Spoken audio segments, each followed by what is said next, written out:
ദൈവനാമം മഹത്വപ്പെടുമാറാകട്ടെ. കുഞ്ഞുങ്ങൾക്ക് കഥ ഇഷ്ടമാണല്ലോ. ഇന്ന് നമ്മൾക്ക് ഒരു യാക്കോബിനെ കുറിച്ചുള്ള ഒരു സംഭവം നമുക്ക് പഠിക്കാം. അപ്പോൾ യാക്കോബിൻ്റെ ഒരു സ്വപ്നം അത് നമുക്ക് പഠിക്കാം. അതിനു മുമ്പായിട്ട് നമുക്കൊരു വാക്യം പഠിക്കാം. ഉൽപ്പത്തി പുസ്തകം 28-ാം അധ്യായത്തിൻ്റെ 22-ാം വാക്യം. ഞാൻ തൂണായി നിലനിർത്തിയ ഈ കല്ല് ദൈവത്തിൻ്റെ ആലയം ആകും. നീ എനിക്ക് തരുന്ന സകലത്തിലും ഞാൻ നിനക്ക് ദശാംശം തരും എന്ന് പറഞ്ഞു. യാക്കോബ് തൻ്റെ അപ്പനായ ഇസാക്കിനെ പറ്റിച്ചു.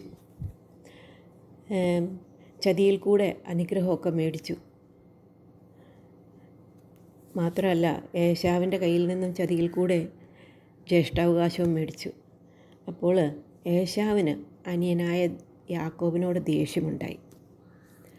അപ്പോൾ പിന്നെ അവിടെ നിന്നാൽ ചിലപ്പോൾ അവൻ ഭയന്നു.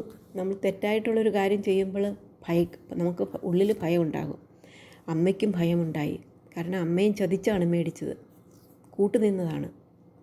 അപ്പോൾ ഇസാക്കിൻ്റെ അടുത്ത് വന്ന് പറയുകയാണ്, ഞാൻ പോവുകയാണ്. അമ്മ പറഞ്ഞു അവനെ ഇവിടെ നിന്ന് വിടണം. വേറെ അതിലും ചതിയിൽ കൂടെ സൂത്രത്തിലൊക്കെയാണ് അപ്പനെ മനസ്സിലാക്കുന്നത്. ഞാൻ പോവുകയാണ്, അപ്പോൾ അനുഗ്രഹിച്ചു വിടണമെന്ന് പറഞ്ഞു.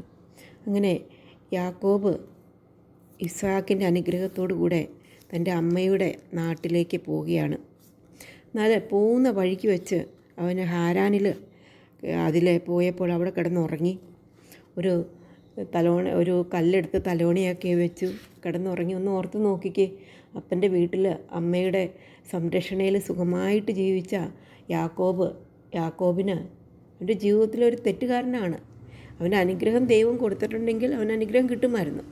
എന്നാൽ ചതിയിൽ കൂടെ മേടിക്കാനായിട്ട് നോക്കിയത് കൊണ്ടാണ് ഈ അബദ്ധമുണ്ടായത്. അല്ലെങ്കിൽ ആ ചതിയുടെ ഭാഗമായിട്ടാണ് അവൻ ആ വീട്ടിൽ നിന്ന് പോകേണ്ടതായിട്ട് വന്നത്. എന്നാൽ അവൻ ചതിയനായിരുന്നെങ്കിൽ അവന് ദൈവവുമായിട്ട് ദൈവത്തെ ആരാധിക്കുകയും ദൈവത്തിൻ്റെ അനുഗ്രഹം കിട്ടണമെന്നുള്ള ആഗ്രഹമുണ്ടാകുകയും ദൈവത്തോട് ആശ്രയമുള്ള ഒരു വ്യക്തിയായിരുന്നു. ജീവിതത്തിൽ പാപമുണ്ട്, എന്നാലും ദൈവത്തെ നോക്കുന്ന ഒരു വ്യക്തിയായിരുന്നു യാക്കോബ് എന്ന് മനസ്സിലാക്കാനായിട്ട് സാധിക്കും.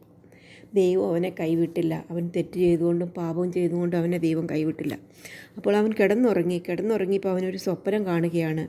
അവൻ വലിയൊരു കോവണി കണ്ടു. അതിൻ്റെ തല സ്വർഗത്തോളം എത്തിയിരുന്നു. അതുതന്നെയല്ല, അതിൽ കൂടെ ദൈവത്തിൻ്റെ ദൂതന്മാർ കയറുകയും ഇറങ്ങുകയും ചെയ്യുന്ന അവൻ കണ്ടു. അപ്പോൾ അത് കഴിഞ്ഞിട്ട് അവനോട് പറയുകയാണ്, ഞാൻ നിൻ്റെ പിതാവായ അബ്രഹാമിൻ്റെ ദൈവവും ഇസാക്കിൻ്റെ ദൈവവുമായ യഹോവയാകുന്നു. നീ കിടക്കുന്ന ഈ ഭൂമിയില്ലേ, അത് നിങ്ങൾക്ക് തരും. നിൻ്റെ സന്തതി അനുഗ്രഹിക്കപ്പെടും. നീ മുഖാന്തരമായിട്ട് നിൻ്റെ സന്തതിയും മാത്രമല്ല ഭൂമിയിലെ സകല വംശങ്ങളും അനുഗ്രഹിക്കപ്പെടും. ഇവിടെ കർത്താവായ യേശു ക്രിസ്തുവിൻ്റെ ജനനത്തെക്കുറിച്ചൊരു മുൻകുറി പോലെയാണ് ഇവിടെ പറയുന്നത്. അത് നമുക്ക് കാണാനായിട്ട് സാധിക്കും. യേശു ക്രിസ്തു വരും. ഈ ലോകത്തിൻ്റെ സകല ജാതികളും അനുഗ്രഹിക്കപ്പെടണമെങ്കിൽ ക്രിസ്തുവിൽ കൂടെ മാത്രമേ സാധിക്കത്തുള്ളൂ. അങ്ങനെ യാക്കോബിനോടന്ന് വരുവാനിരിക്കുന്ന കാര്യങ്ങളെക്കുറിച്ച് കർത്താവ് പറഞ്ഞു. അത് കഴിഞ്ഞിട്ട് പറഞ്ഞു, ഞാൻ നിന്നോട് കൂടെയുണ്ട്. ഞാൻ നീ പോകുന്നിടത്തൊക്കെ നിന്നെ സംരക്ഷിക്കുമെന്ന് പറഞ്ഞു. അപ്പോൾ അവൻ ഉറക്കമുണർന്നു. അവന് മനസ്സിലായി, യഹോവ ഈ സ്ഥലത്തുണ്ട്, യഹോവ എന്നോട് കൂടെയുണ്ട്.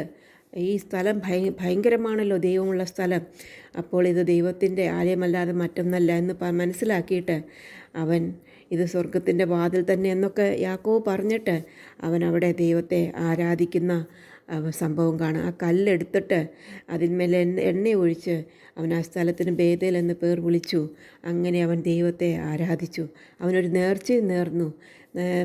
പഴയ നിയമത്തിൽ നേർച്ച പല സ്ഥലങ്ങളിൽ നേരുന്നതായിട്ട് നമുക്ക് കാണാനായിട്ട് സാധിക്കും. അവിടെ പറഞ്ഞു, ഞാനിനി തിരിച്ചു വരുവാണെങ്കിൽ അതാണ് ഈ വാക്യം നമ്മൾ പഠിക്കുന്ന ആ വാക്യം നമുക്കൊന്ന് പഠിക്കാം. അവൻ പറഞ്ഞ കാര്യങ്ങളാണ് ആ വാക്യമായിട്ട് നമ്മളിന്ന് പഠിക്കുവാൻ പോകുന്നത്. ഉൽപ്പത്തി 28-ാം അധ്യായത്തിൻ്റെ 22-ാം വാക്യം. ഞാൻ തൂണായി നിർത്തി ഈ കല്ല് ദൈവത്തിൻ്റെ ആലയമാകും. നീ എനിക്ക് തരുന്ന സകലത്തിലും ഞാൻ നിനക്ക് ദശാംശം തരുമെന്ന് അരുളി ചെയ്തു. ഇവിടെ അനേക ഗുണപാഠങ്ങൾ ഇതിൽ നിന്ന് പഠിക്കാനായിട്ടുണ്ട്. ഒന്നാമതായിട്ട്, ദൈവം നമ്മളെ കൈവിടത്തില്ല. നാം ഒരു തെറ്റ് ചെയ്താൽ ദൈവം നമ്മളെ ഉപേക്ഷിക്കുന്നില്ല. ദൈവമക്കളായ നമ്മളെ, രക്ഷിക്കപ്പെട്ടവരായ മക്കളെ നാം ഒരു തെറ്റ് ചെയ്താൽ അത് ദൈവത്തിന് ദുഃഖമാണ്, പരിശുദ്ധാത്മാവിന് ദുഃഖമാണ്, കർത്താവായ യേശുക്രിസ്തുവിന് ദുഃഖമാണ്. എന്നാലും ഒരിക്കലും ദൈവം കൈവിടുകയില്ല എന്ന് നമുക്ക് മനസ്സിലാക്കുവാനായിട്ട് സാധിക്കും.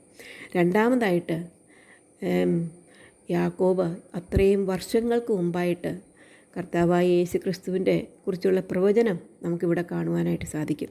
അതിൽ നിന്ന് നമുക്കൊരു കാര്യം മനസ്സിലാക്കാനായിട്ട് സാധിക്കും. കർത്താവായ യേശു ക്രിസ്തു ദൈവമാണ്. അതുകൊണ്ട് ആ ദൈവമായതുകൊണ്ട് അവനൊരു കൂടെ രക്ഷയുണ്ട് എന്നുള്ളത് ഇവിടെ യാക്കോബിനോട് പറയുന്നതായിട്ട് കാണാനായിട്ട് സാധിക്കും. രണ്ടാമതായിട്ട്. മൂന്നാമതായിട്ട്, ഏത് സാഹചര്യത്തിലും ദൈവത്തെ ആരാധിക്കുന്ന യാക്കോബിനെ നമുക്ക് കാണുവാനായിട്ട് സാധിക്കും. അവൻ ദൈവത്തെ ആരാധിക്കുന്നു. നാലാമതായിട്ട് അവൻ പറയുകയാണ്, ഞാൻ ദശാംശം കൊടുക്കും. കർത്താവിന് കൊടുക്കുന്ന ഒരു യാക്കോബിനെ നമുക്കിവിടെ കാണുവാനായിട്ട് സാധിക്കും. വരുന്ന ദിവസങ്ങളിൽ നമ്മുടെ ജീവിതത്തിൽ നമ്മൾ ഏത് സാഹചര്യത്തിലായാലും കർത്താവ് നമ്മോട് കൂടെയുണ്ട് എന്നുള്ളത് മനസ്സിലാക്കിക്കൊണ്ട് വിശുദ്ധിയോട് ജീവിപ്പാൻ കർത്താവ് നമ്മളെ സഹായിക്കട്ടെ. അവൻ്റെ വലിയ നാമം മഹത്വപ്പെടുവാറാകട്ടെ. നമുക്ക് പ്രാർത്ഥിക്കാം. സ്നേഹവാനായ ദൈവമേ, ഈ നല്ല സമയത്തിനായിട്ട് സ്തോത്രം. ഞങ്ങൾക്ക് തന്ന കഥയ്ക്കായിട്ട് ഞങ്ങൾ നിന്നെ സ്തുതിക്കുന്നു. ഞങ്ങളെ അനുഗ്രഹിക്കണം. ഞങ്ങളുടെ ജീവിതത്തിൽ പാപമുണ്ടെങ്കിൽ ഏറ്റുപറഞ്ഞ് ഉപേക്ഷിക്കുവാൻ ഞങ്ങളെ സഹായിക്കണം. ഞങ്ങളുടെ തെറ്റുകളെയും കുറ്റങ്ങളെയും ക്ഷമിക്കണമേ. വിശ്വാസത്തോടുകൂടി ജീവിപ്പാൻ ഞങ്ങൾക്ക് സഹായിക്കണമേ. ഞങ്ങളുടെ കർത്താവിനെക്കുറിച്ചുള്ള ആ പ്രവചനത്തെ ഞങ്ങളിന്ന് പഠിക്കുവാനായിട്ട് ഇടയായിട്ട് തീർന്നു. ഞങ്ങളുടെ കർത്താവ് വന്നു, ഞങ്ങൾക്ക് വേണ്ടി മരിച്ചു, ഉയർത്തെഴുന്നേറ്റ് ജീവിക്കുന്നു. ക്രിസ്തുവിൽ ജീവിച്ചുകൊണ്ട് ജീവിപ്പാൻ ഞങ്ങളെ സഹായിക്കണമേ. പ്രാർത്ഥന കേട്ടുകൊണ്ട് സ്തോത്രേശ്വർത്താവിൻ്റെ നാമത്തിൽ താഴ്മ വിനയമായിട്ട് അപേക്ഷിക്കുന്നു. ആമീൻ. എന്ത് ചെയ്യണം? കുഞ്ഞുങ്ങൾക്ക് ഇത് ഇഷ്ടപ്പെട്ടെങ്കിൽ ഷെയർ ചെയ്യണം, സബ്സ്ക്രൈബ് ചെയ്യണം. ബെല്ലൈക്കണിൽ കൈയമർത്തുമ്പോൾ ഇനി ആൻറ്റി ഇടുന്നത് ഉടനെ നിങ്ങൾക്ക് കിട്ടുവാനായിട്ട് ഇടയായിട്ട് തീരും. Okay, bye bye. May God bless you all.